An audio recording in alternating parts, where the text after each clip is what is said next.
Friday ko wala kami. Monday, Friday lang. Ba't pinalagaga mo? Kaya ko na train. Sikat to. Ibang host ko. Pinag-training nila. Tapos na tayo. Host ko. Wala akong sinasabi. Ay, nung nakita! Ay, kanina nung nakaupo tayo, sabi ko, takot naman yun. Pinagalitan nga ako din. Hindi daw, mas okay pa daw tayo. Oh, mema ko. May kaklase ako na ano, Yung maliit. oo, yung babae tsaka yung, Yung maliit na taga-Pransya. tsaka yung babae. Grade 7. Boy Scout na yun. Ha? Boy Scout na yun, yung maliit. Grade 7 pa lang. Grade 2? Oo nga, grade 7 pa lang. Yung ano, sa bakal. So, pangalawang taon na. Sabay ba kayo nag-apply? Malamang, nag-inform ng Boy Scout, sabay kayo nag-apply. Hindi. Old school yun. Eh, di ba ikaw din magiging old school pa kung hindi ka nag-apply? Wala. Hindi kami magka-class ng grade 7. Oo nga, pero sabay kayo. Nakikita. Baby ko. Ay, hindi pa nga po nata. Ilang araw ka?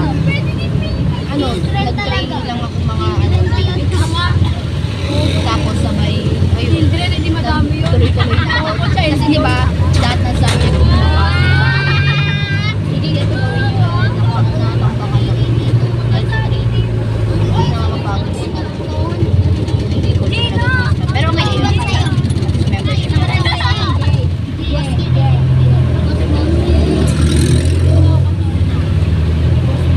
Pinagalitan daw siya. Ano daw kasi naman na Share lang talaga. Eh, si ano? Si Madam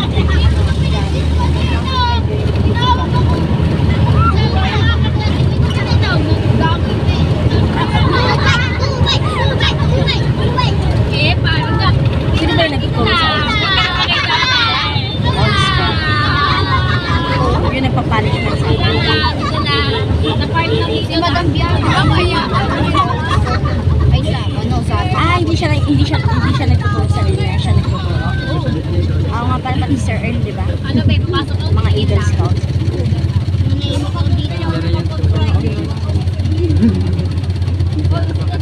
Madami ka bang pagdadala bago ka mag-leader? Oo, Day. Alam mo, Day, nung ano ko, nung grade Ano grade ba si Madam Jan? Ay, Bianca. si Madam Bianca. Ah, so, baka grade. Baka grade. Oo. Ano siya? Mataas siya sa grade. Then, pilot.